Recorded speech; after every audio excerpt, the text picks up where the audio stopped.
Hi, I'm John Sicotte, executive editor of the Brewer magazine. Welcome to the Brewer magazine podcast. Of course, the brewing industry is a competitive market, and you need to find ways to leverage yourself. And leveraging data is actually going to be kind of the thing of the future, I think, or the thing of the now, to enhance every facet of your operation. That means production and marketing, customer experiences.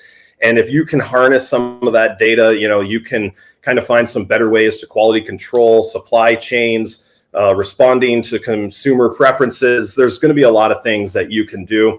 And we're going to explore those things right now as we bring in Aaron Gore from Arryved. And always glad to see you. I know some of these people that are watching probably just heard you talking 10 days ago in Portland, Maine at CVP Connects. So how have you been going, and how is Portland? I am doing wonderful. I made the mistake of on stage saying Portland, Oregon instead of Portland, Maine, because it just rolls off the tongue, and had a bunch of people with lobster rolls in hand ready to kill me, but wound up being fantastic. Craft Beer Professionals does some fantastic work, just bringing people together from around the industry, and it's always a treat to be able to work with folks and just hopefully bring some actionable insights, some of the things they can take back to their own businesses and make them that much more successful and that much more future-proofed. Yeah, and I thought it was a great idea to be able to talk about it here at Brewer Mag too. And you've had some great background. For people that don't know, give us the elevator pitch of who the hell you are and what you do. And you can go more than elevator pitch. I know you have a good resume, so feel free. How big is this elevator? Good resume might be overselling it. Let's not overpromise here, but no. So. I am Aaron Gore. I'm the Director of Partnerships and Community for Arryved. We're a company that does software solutions for all aspects of the brewing industry. But point of sale is really the one that we're most well known for, the one that really got us started in the first place. But as far as my background's concerned, I've actually only been with the company since January. Prior to that, I was building platforms across the industry, just helping manage scalable production distribution for 23 breweries and managing 76 wholesalers on their behalf. So the classic many to many headache. Need a lot of data to keep up with something like that. And Prior to that, I was a consultant for the industry, worked with more than 70 breweries on 3 continents. So got a chance to do just about anything in this industry you can name other than brewing the beer. My running joke is I have actually, and it is true, brewed 2 commercial batches of beer. No one wants me doing a third. I don't even want me doing a third. I'm terrible at it. But every other aspect of it, I've at least had the opportunity to do it at a professional level and be able to work with some brilliant people from across the industry and learn from them, and then carry those learnings on to help others. Yeah, and I think kind of what I said in the intro is data really is becoming the leverage manufacturer for craft breweries. I mean, why is paying attention to different types of data so important for a craft brewery now, as things have gotten shrunk down? And we'll go into some of the stuff that is really important, but why is it important to start paying attention to this stuff? Yeah, and it's really one of those almost even a false question, because they always should have been paying attention to it. You've always needed to pay attention to your data, but when you've got this rising tide and this growth industry, it's easy for a lot of the things that you should be doing to not happen, and you still show a level of success. But now more than ever, with the industry maturing a little bit, I don't say slowing down. It is slowing down, but a lot of people get real doomer around it, and that's not what's happening. This is always going to happen. We're always going to have to grow up a bit, and that means slower growth. But even with that happening, a lot of folks are starting to do this. They're turning into turtles, and they're really going into survival mode. And I understand why. I'm completely sympathetic why. But what we really need to be doing right now is reinvesting in your business and taking it a lot more seriously, not just as an expensive hobby, but as an actual business that needs to be sustained and nurtured and taken seriously, because those are going to be the breweries that survive this portion and thrive into the future. So why data? Why now? Well, one of the worst things that we have a tendency to do in this industry, I've seen it time and time again, is people within it really, they do believe, why do I need all this data? Why do I need all this information? Who knows my business better than me? I'm in it every day. I'm working in it. I know my business best. I know my customers best. Like, what could I possibly get from pulling some of this information? And, I get that. But when you make decisions with your gut, you're the one who has to eat the consequences. And at the end of the day, you have the same biases and the same lack of information, the same lack of focus on particular issues that any of us would in those circumstances. So by focusing on data and then applying your experience and that context that you bring to that data, that's how you're able to really figure out where you actually are, not just where you feel like you are, and find the opportunities, the trends, the risks that otherwise you might not be able to see, so that you can attack them proactively instead of reactively. Right, right. And, we're using the word data, which is such a broad term. What's an important start?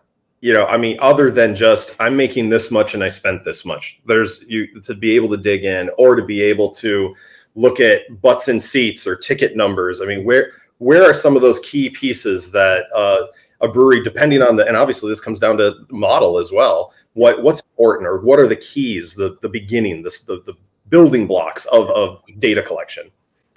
Yeah, and when I say data, a lot of people, they get a little nervous because they're imagining things like linear regressions and t-tests and p-values and all the stuff that you were supposed to be learning when you were sleeping through your high school statistics class, and it's not any of that at all. What I mean when I say data is honestly truth. Being able to get information, and the information itself being objective, being drawn from the same source, so you're comparing apples to apples, so that you actually have something that, yes, what you interpret out of it, the insights you get out of it, those are going to rely on your experience, your context, your individual business. But at least you can rest assured that the information you're acting on is accurate. So it's stuff that in a lot of cases breweries already have a ton of access to. We, like I said, point of sale system is really the bread and butter for our organization. And you are probably, no matter what you're using, if it's Arryved or it's another quality platform, keep in mind the term quality is doing a lot of heavy lifting there, should have an enormous amount of information. So sales info is one that almost everybody is at least looking at. What have you sold on a given night? What are your top selling products? And that's great. And you should be looking at that. And that's, absolutely critical to understand what's actually being sold in your business, where you're doing business. But it's only a start. So one of the chief things that I see a lot of breweries not doing is actually tracking their cost of goods. A lot of them are not doing a great job of tracking cost of goods on the back end when it comes to their actual sales to the market, but they're definitely not doing a great job of tracking it in your tap room, which can lead to circumstances where, yes, what your top seller is, and you've got 4 IPAs on there, and they're absolutely just crushing that porter you got on, but there's a couple of things that might be, not necessarily, but might be in play. Do you need 4 IPAs? If you took 2 of those off, are you going to still sell just as much total category IPA? Are they cannibalizing each other to a degree? Or do you need 7? Maybe you need more than that. If you took off that porter, even if it's a lower seller, are you losing an entire class of customer who only drinks dark beer versus taking off one of those IPAs? And then if you're tracking that cost of goods, are you really able to figure out what's actually making the impact on your business? Because people need to keep in mind, you don't put revenue in the bank. You put profits in the bank. Hazy IPAs are expensive to make. There's a lot of beers that are like that. And that's not me picking on hazies by any stretch, because for a lot of businesses, they're a key component of their business, and they should be. But what you need to have is an understanding of exactly what is actually impacting how much cash you have in the bank at the end of any given month. And the only way you can do that is to have a larger understanding of what your cost of goods actually is, what it's selling for, how much you're selling, and the broad buckets of products that they fall into. And I say that because we tend to, in this industry, and I'm sure almost everybody watching this, the people who read the Brewer magazine are definitely in this category of, we tend to look at things in terms of like BJCP, style guidelines, and we get very, very narrow with it. So if some brewery has on, for example, a blonde ale, a Czech Pils, a German Pils, and a Kolsch, well, of course, the fine people watching this and reading this understand that those are 4 very distinct, very unique styles that all have their own qualities that are completely and specific to them. To customers, that's 4 of the same freaking beer. They do not see it in the same way that we do, and they never will. That's not even an education thing. That even if they knew it, they just don't care that much about beer, and that's okay. They have things in their life they care that much about, but we are the obsessees so that they don't have to be. And only by understanding how customers are approaching your products can you really get a good feel for what your mix needs to be, whether that's in the tap room or it's out in the market.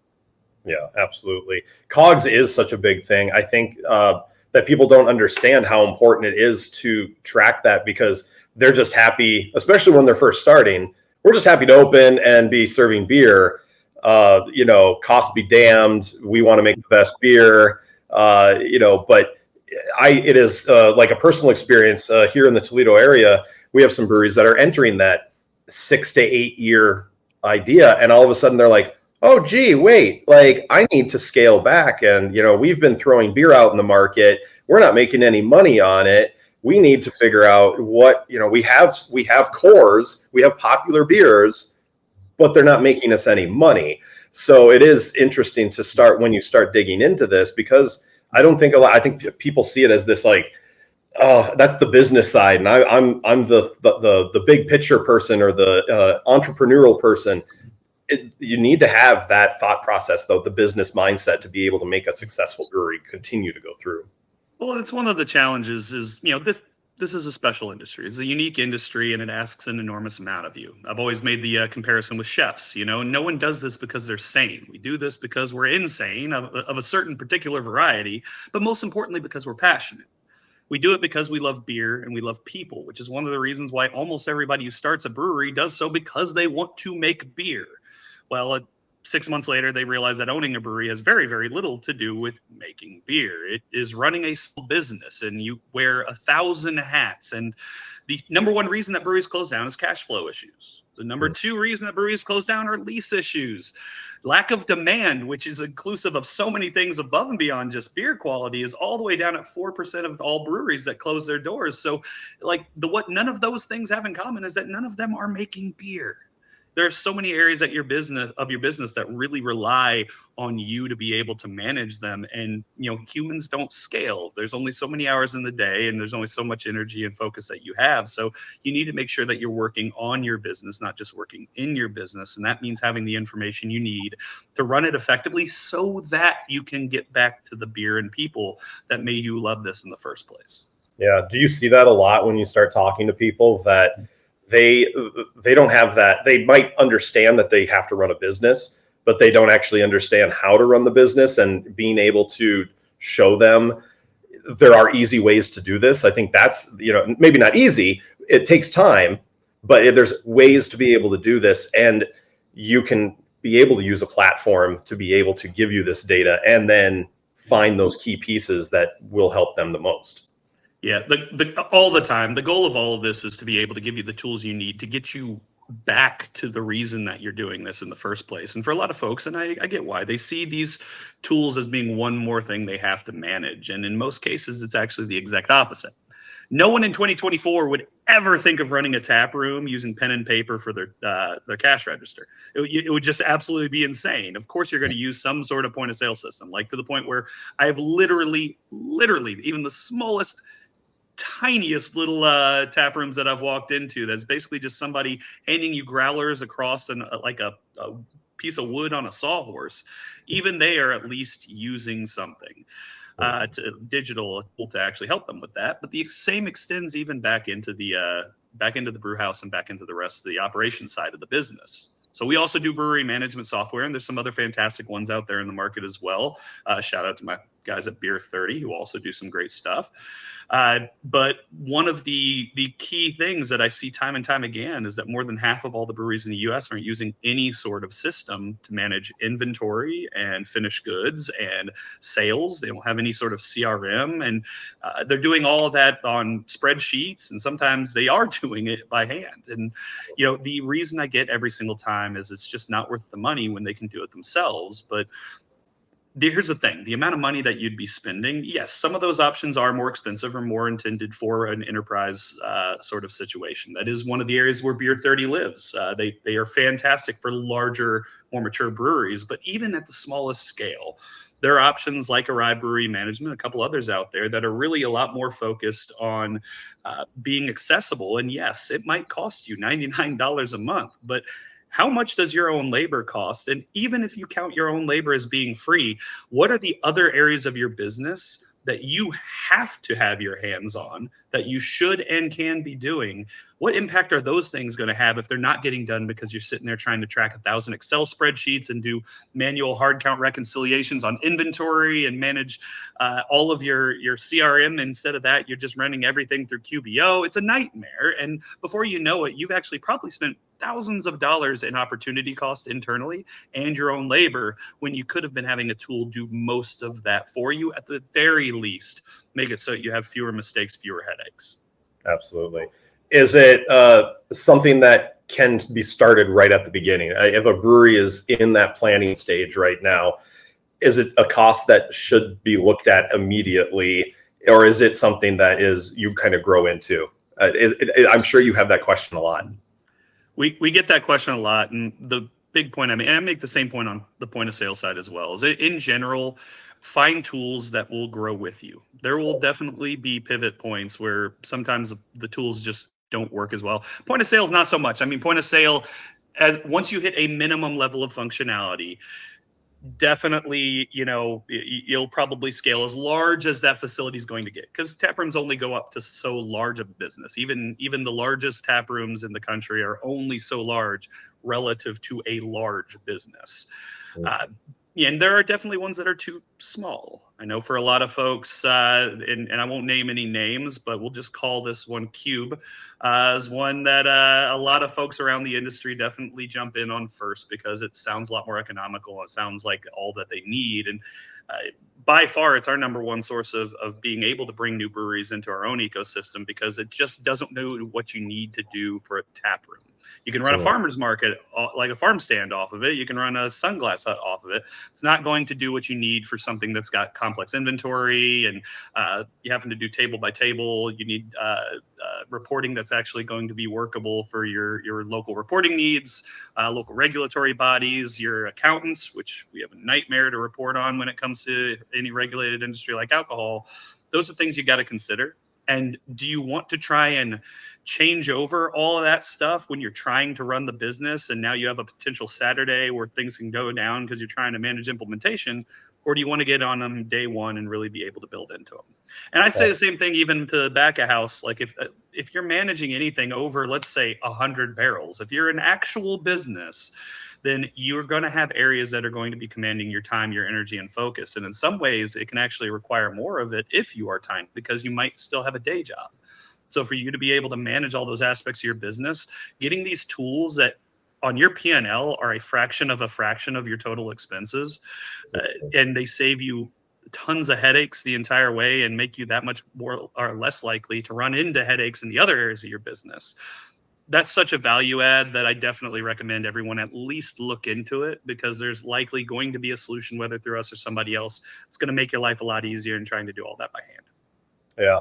Let's talk a little bit about some data sets. And I had emailed you this question, things that maybe get overlooked but are important. And, let's start front of house in the tap room. What's a data set that is important to track? And I know we've talked a little bit about that. And then, on the back end, on the production side, in those COGS, what is like some key numbers that you are starting to see to be really important for breweries to see, like positives and negatives on a fast scale? Yeah, one of the chief ones is just going to be staffing. Labor has become harder and harder for tap rooms to capture in the last few years, as we've seen unemployment down significantly across the country, and that's meant especially at low level service positions. I don't mean low level for low skill, but just lower paying service positions have become extremely hard to fill. Very hard to find people to work in your brewery tap room when the liquor bar down the street's hiring for triple what you can afford, and you got McDonald's who's kicking $20 an hour for kids out of high school.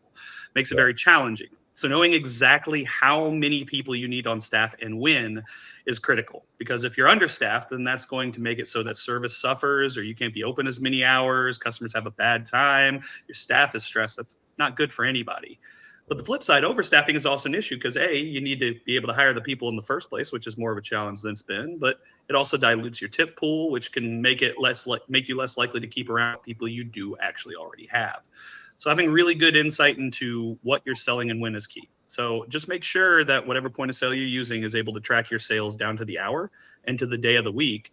And even if that means going through like a third party source like 7Shifts, which is a fantastic application for scheduling and staffing, is great for being able to make sure that you have the right people on the right days and that your open hours actually make sense. You might be open an hour that you are losing money on consistently every week, or you might see huge sales immediately after opening that tells you can actually extend those forward a bit, or huge sales at the end of the evening, which means maybe you can stay open a little longer than you are otherwise.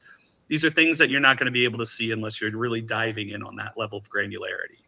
The other big one I always tell people as far as a North Star, I mean, obviously total sales and total margin are critical for your tap room, but the number of people coming through the door, that is something that your management is responsible for. That is something that your marketing is responsible for, events are responsible for.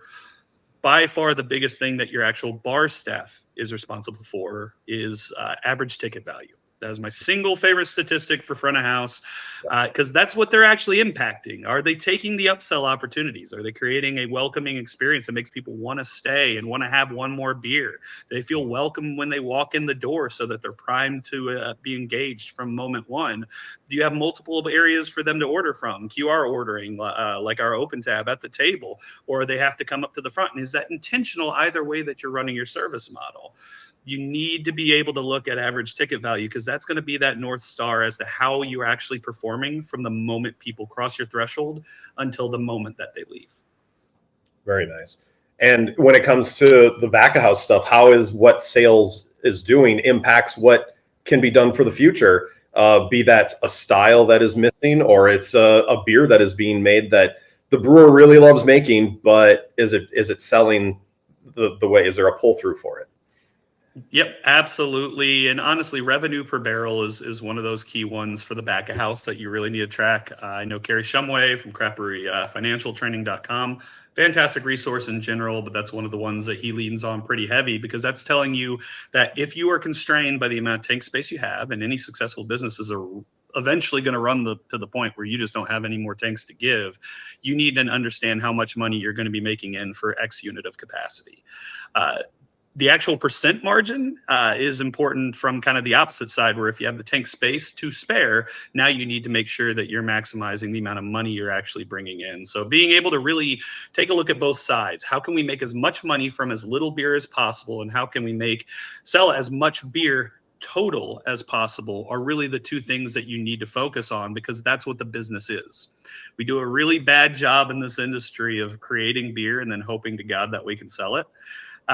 If you're putting 30 barrels of beer in the tank and at least 25 barrels of that does not already have a home, then you really need to re-examine what you're doing, because inventory is just another word for risk. The two are synonyms. The moment you put out cash for raw materials and you put out cash for labor and it goes into a tank, you are parking that cash and hoping to God it eventually comes back and then some. So you really have to keep a close eye on that, because our cash cycles are messed up in this industry.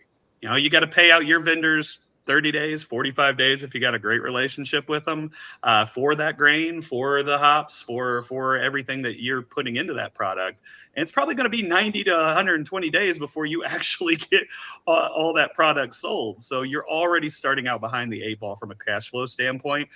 Don't set yourself up poorly by not doing forecasting. So look at your sales information, look at the rates of sale, days on hand at your wholesalers, days on hand in your own warehouse if you're doing self-distro. Look at what your tap room's doing. Tap room is the number one source of revenue for 84% of breweries. And it's the number one source of margin for like 98% of them. So make sure you have an understanding what their needs are, what their velocities are for these different business units, so that when you produce product, you've got a pretty good idea of how it's going to sell and where it's going to sell, because otherwise all you're doing is taking a guess, and guesswork is a very, very risky proposition when you've got a lot of people whose livelihoods are depending on you to stay open. Yeah, absolutely. And, you had mentioned data is truth. Being able to not just, I think a lot of times people want to say, oh, well, everyone's saying what a great beer this is across the bar. Everyone's really enjoying this. It's all the anecdotal pieces, especially in smaller breweries, that they'll be like, well, we have this group of people that come in every Thursday and, they'll all buy a round and really enjoy it. Well, yeah, that's great. But let's look at the numbers and see, is that beer actually selling the rest of the week, or is it just getting that bump on a Thursday or something like that? That's where important data is important, because again, I think a lot of people go off that the bartenders, seem to really feel like they're selling a lot of this. Look at the number first. Are they actually selling it, or does it just sound like it? Trust but verify. And at the end of the day, I can get 5 people to say literally anything. I mean, if you give me a week, I can find 5 people to agree to literally anything that we set out to confirm for ourselves. But when you have a large enough sample size, and in the course of your own brewery operations, you are day to day, you are getting adequate sample sizes. Now, it's a lot harder to get a large group of people to all say anything other than the truth. And that might be their own truth, but when you're able to aggregate all that, get a good sense of what's actually happening, now you can figure out what that means for what you need to do next. And that could vary based on your business model, your differentiation, your brand, like what your own constraints. But until you understand what's actually happening and not just what everybody feels like is happening, there's entire bodies of research on how terrible we are at recognizing truth, even when we see it day in and day out. Get the data, get the information, because all of us have our own unique takes and angles, and sometimes that can cloud what otherwise seems to be so obvious to us. Information, data helps. Yes, excellent. Well, Aaron, I think you opened some people's eyes. I think I'm taking notes here, because I have things that I'm just going to start writing about from this. That it's always, I love being able to have these kind of conversations, because it's not about like, this is how you can do it. It's more about, here's ways you can do it, and find your own way. I mean, there's no perfect business model. If someone tries to sell you on a perfect business model, they're selling you something, because it's so, especially in this industry, it is so down to the corner of what your neighborhood is that can be able to distinguish how successful your business can be. But at least there's data that can help you move it along. Yeah, data isn't necessarily telling you what you should be doing, but it does tell you where you're starting from. You still have to be the one who's guiding that ship. And if you're doing that based purely on what you would like the truth to be, and that's where most of us are, then chances are good you're probably going to be taking paths you wouldn't otherwise if you knew exactly where you are. Same reason why I tell people, when it comes to getting feedback on your brand or on your beer, go outside your friends and family. I can't tell you how many people have started breweries and realized that their beer was not nearly as good as they thought it was, only talking to their spouses and parents and best friends. Of course, they're going to tell you your beer is great. I'm sure they even believe it's great. Get out beyond that. Talk to people, get some of this information. And honestly, if you're using any tools, any sort of ERP, CRM, or point of sale, you probably got it already. So use it. It's not there to replace you. It's quite the opposite. It's there to help you be that much more effective. Awesome. Aaron, thank you so much. We appreciate your time. Hey, thanks for having me on. Don't forget, you can always check on brewermag.com. You can also see us on YouTube and listen to us on Spotify. And don't forget daily updates on Facebook, Instagram, and X. I'm Executive Editor John Sicotte for brewermagazine.com.